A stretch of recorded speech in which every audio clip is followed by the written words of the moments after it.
This episode of The Young Turks is brought to you by Netflix. Go to netflix.com/TYT for your free trial membership.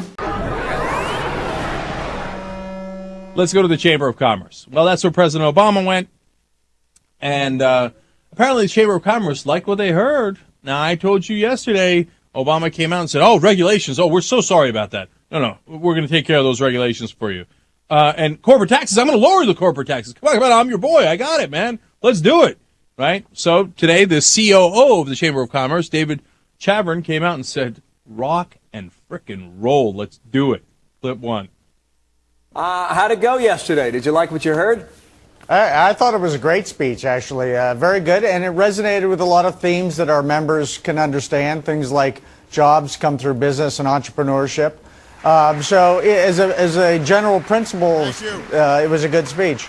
Did you expect that tone? We hope for it, and again, it could be a good start, but the devil's in the details, and it's really, at the end of the day, about action more than words.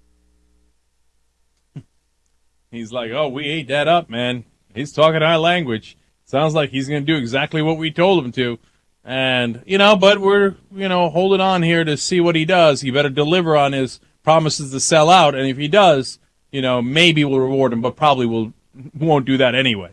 By the way, to give you a sense, these are the guys who spent $33 million against Democrats in 2010. They spent $86 million trying to defeat Obama's health care reform. They're not on his side. So if Obama has made them very happy, that means, in my opinion, and probably in a lot of your opinions, because you're regular people and not part of these multinational corporations, he's gone in the wrong direction.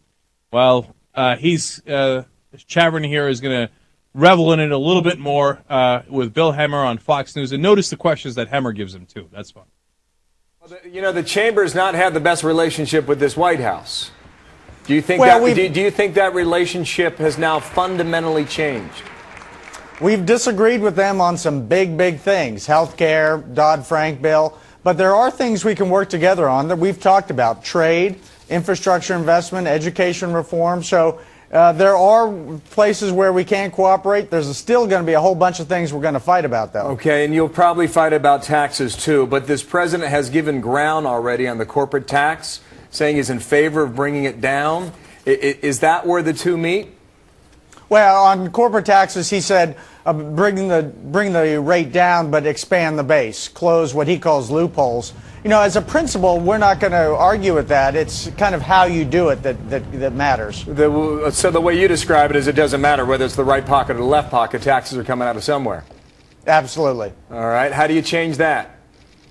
Well, if we want to work on a corporate tax reform, and the Chamber has supported that in the past, that makes the system simpler, easier, clearer, I think we can get there. But again, it's all about the details, and it's all about where the money comes from, ultimately.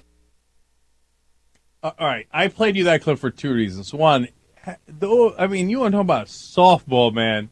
Bill Hemmer was like, this guy, he's taking it out of your right pocket or your left pocket, right? He's been terrible to you guys, right? Are you going to, I guess you can work with him if he keeps cutting your taxes, right?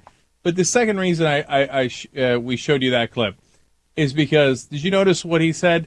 The Chamber of Commerce guy, he's like, Obama's talking about closing so-called loopholes. There's giant loopholes in the tax code. Everybody knows that. He knows that. They go park their money in the Cayman Islands, don't pay any taxes. And you think he's going to let Obama do that? You think he's in favor of that? No, you just heard him right there. He's like, it's the devil's in the details. So we'll see. Lower the corporate tax rate first, and then we'll see if we close those so-called loopholes or not. We'll work on that side. But, I don't want the money coming out of my left pocket or my right pocket. I want the loopholes and the lower tax rates. I just, please keep it real, man. Do you really think that they're going to agree to that? No, they're going to agree to the parts where Obama lowers the rates. And even if they got rid of some loopholes, there's no way in the world Obama would be strong enough to get rid of all of the egregious loopholes. Instead, you know what he would do. Even if you think Obama's God sent to us by the Tibetan lords, okay, you know that he's going to, quote-unquote, compromise, right? So he'll say, all right, I'll way lower your tax rate, but let's compromise and only get rid of half the loopholes. But in reality, it's going to be a quarter of the loopholes. And then he's going to declare mission accomplished, right? If all of this goes this far.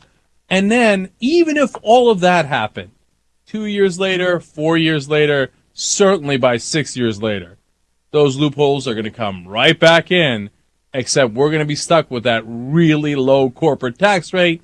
And as I explained on the MSNBC show today, look, the government has to get paid somehow, right? We got to have cops, we got to have firemen, et cetera, et cetera.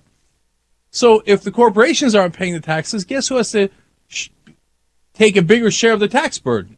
You do, I do. We all have to pay because they don't want to pay. Get a load of Netflix. They deliver the movie to your house, no late charges, free shipping. You can watch thousands of movies or TV shows straight on your PC or on your television through a gaming console. Netflix.com/TYT. Free trial membership. You get Netflix all over you.